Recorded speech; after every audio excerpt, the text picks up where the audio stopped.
Hello students, कैसे हैं आप लोग। आई होप आप लोगों की पढ़ाई बहुत अच्छी चल रही होगी। देखिए, आज का जो हमारा टॉपिक है वो है उपसर्ग। देखिए, सबसे पहले उपसर्ग क्या होता है वो जान लीजिए। देखिए, उपसर्ग वह होता है जो कि किसी भी शब्द के पूर्व में लगाया जाता है, उसे उपसर्ग कहते हैं। और प्रत्यय किसे कहते हैं? जो किसी भी शब्द के अंत में लगाया जाता है उसे प्रत्यय कहते हैं। मूल रूप से यही होता है। अब उसकी परिभाषा देख लेते हैं। लिखा है, वे शब्दांश जो रूढ़ शब्द या मूल शब्द, संज्ञा, विशेषण आदि के पहले जुड़ते हैं उपसर्ग कहे जाते हैं। इनके योग से शब्द के अर्थ में उत्कर्ष, अपकर्ष या भिन्न अर्थ की विशेषता आ जाती है। मतलब जब उपसर्ग किसी भी मूल शब्द में जुड़ता है तो उस जो शब्द है उस शब्द का अर्थ क्या हो जाता है? चेंज हो जाता है। देखिए, मूल शब्द यहाँ लिखा है दान, उपसर्ग आ या प्र, अगर ये लगा देंगे तो यौगिक शब्द बन जाएगा या तो आदान या तो प्रदान। ठीक है। फिर ज्ञान, ज्ञान में अगर अ जोड़ दे तो अज्ञान हो जाएगा और वी जोड़ दे तो विज्ञान हो जाएगा। हिंदी में 3 प्रकार के उपसर्ग प्रचलित हैं, तत्सम, तद्भव और विदेशी भाषाओं से आगत उपसर्ग। देखिए, सबसे पहले तत्सम उपसर्ग। वे उपसर्ग जो संस्कृत भाषा से आए हैं उन्हें तत्सम उपसर्ग कहते हैं। संस्कृत में 22 उपसर्ग हैं। ये क्वेश्चन PYQ में बहुत बार आया है, MCQs में, कि संस्कृत में कितने उपसर्ग हैं? तो संस्कृत में 22 उपसर्ग हैं। देखिए, पहली बात तो ये कि अगर आप ये सारी क्लासेस कर रहे हैं, ठीक है, जो हिंदी भाषा की क्लास हो रही है मेंस की, अगर आप ये क्लासेस अच्छे से कर लेंगे तो आपकी प्रीलिम्स की भी प्रिपरेशन जो है वो हो जाएगी, क्योंकि प्रीलिम्स के पेपर 2 में हिंदी भाषा आता है, आप लोगों को पता होगा। ठीक है। अब देखिए, लिखा है यहाँ पर कि संस्कृत में 22 उपसर्ग होते हैं किंतु हिंदी में 20 होते हैं। ठीक है, ये क्वेश्चन भी याद रखिएगा कि संस्कृत में 22 उपसर्ग हैं और हिंदी भाषा में 20 उपसर्ग होते हैं। फिर देखिए, निम्नलिखित उदाहरणों से क्या स्पष्ट है। आइए उदाहरण देखते हैं।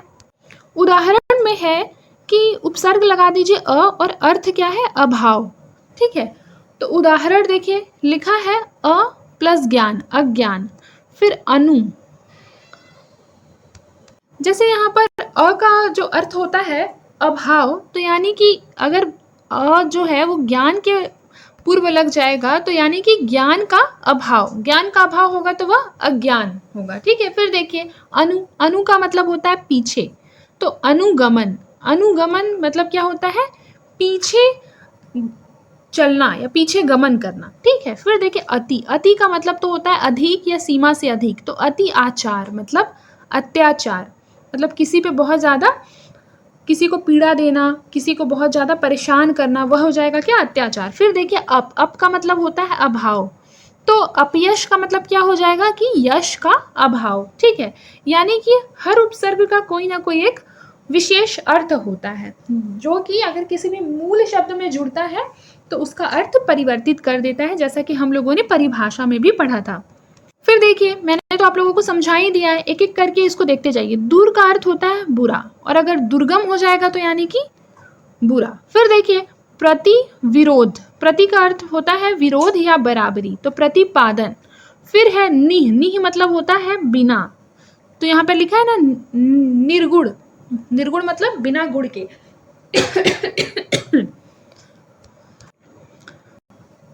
फिर देखिए, यहाँ पर क्या लिखा है? वी, वी का मतलब होता है रहित या विशेषता, तो वियोग, वियोग मतलब क्या हो जाएगा? कि किसी के बिना, किसी के बिना रहना, उसको बोलते हैं वियोग। ठीक है, मतलब किसी के अभाव में। वी का मतलब क्या होता है? रहित। फिर देखिए, सु मतलब होता है अच्छा, सु मतलब क्या होता है? अच्छा, जैसे कि देख लीजिए, सुपुत्र यानी कि अच्छा पुत्र।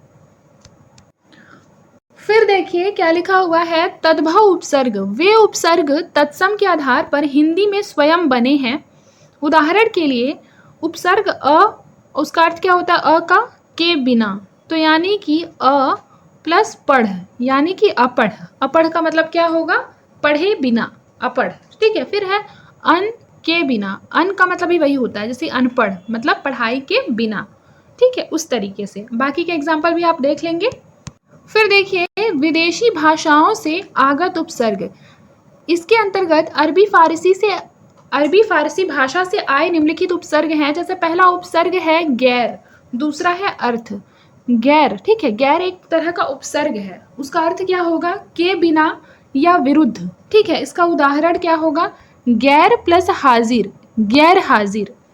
फिर है बद, फिर है बद का क्या अर्थ होता है? बुरा, यानी कि बदनाम लिखा है तो इसका मतलब क्या हो जाएगा कि उसका नाम बुरे तरीके से क्या हो गया? बुरे तरीके से, एक तरह से बोला जाए प्रचलित हो गया किसी का नाम, ठीक है, इसीलिए वहां पर लिखा है बद, मतलब उसका नाम क्या हो गया? बुरा हो गया। फिर देखिए बे का मतलब होता है के बिना, जैसे इसमें लिखा ना बेइज्जत, यानी इज्जत के बिना। और ये सारा शब्द जो है ये गैर हाजिर, कामयाब, नाकामयाब, बदनाम, बेइज्जत, ये सब विदेशी भाषा से आए हुए शब्द हैं। अब देखिए प्रत्यय क्या होता है, तो जो शब्दांश शब्दों के अंत में जुड़कर उनके अर्थ में विशेषता या परिवर्तन ला देते हैं प्रत्यय कहलाते हैं। उदाहरण के लिए मूर्ख में ता प्रत्यय जोड़कर मूर्खता प्रत्यय शब्द बनता है। प्रत्यय के दो भेद माने जाते हैं। पहला कृत प्रत्यय। कृत प्रत्यय क्या होता है? देखिए वे प्रत्यय जो धातु, धातु का मतलब क्या होता है? रूट वर्ड या मूल शब्द बोल सकते हैं, ठीक है, तो जो धातु में जोड़े जाते हैं कृत प्रत्यय कहलाते हैं, ठीक है। कृत प्रत्यय से बने शब्द कृदंत कहलाते हैं, जैसे कि भिक्ष उक यानी कि भिक्षुक, यहाँ उक प्रत्यय है, ठीक है। उक प्रत्यय कैसे है? क्योंकि यह अंत में जुड़ा है भिक्ष के, ठीक है, और जबकि भिक्षुक जो है वो कृदंत शब्द है, ठीक है। फिर देखिए तद्धित प्रत्यय, वे प्रत्यय जो धातु को छोड़कर अन्य शब्दों, संज्ञा, सर्वनाम, विशेषण में जुड़ते हैं तद्धित प्रत्यय कहलाते हैं। तद्धित प्रत्यय से बने शब्द तद्धित, तद्धितांत कहलाते हैं, जैसे कि ग्राम इन, तो ग्रामीण, इन जो हो जाता है वो एक तद्धित प्रत्यय है, और ग्रामीण जो है वो एक तद्धितांत शब्द है, ठीक है। फिर देखिए हिंदी भाषा में 4 प्रकार के प्रत्यय होते हैं, कौन कौन से? तो पहला तो संस्कृत शब्दों में प्रयुक्त प्रत्यय, आइए देखते हैं। देखिए शब्द है रक्ष, प्रत्यय है अक, तो नया शब्द क्या हो जाएगा? रक्षक। फिर है देखिए वंदन, और प्रत्यय क्या है? आ, तो वंदना। फिर सुत, आ, सुता, ठीक है। ये संस्कृत शब्दों में प्रयुक्त प्रत्यय जो होते हैं अक, अन, आ, इस तरीके से, ठीक है। अब देखिए धातु में लगकर विशेषण बनाने वाले प्रत्यय, तो सबसे पहले भूख, भूख में आ जुड़ेगा तो भूखा। फिर चमक, ईला यानी चमकीला। फिर देखिए धातु से भिन्न शब्दों में लगकर संज्ञा बनाने वाले प्रत्यय कौन कौन से हैं? तो शब्द है मधुर, और प्रत्यय है ईमा यानी कि नया शब्द है मधुरिमा। फिर है मूर्ख प्लस ता यानी कि मूर्खता।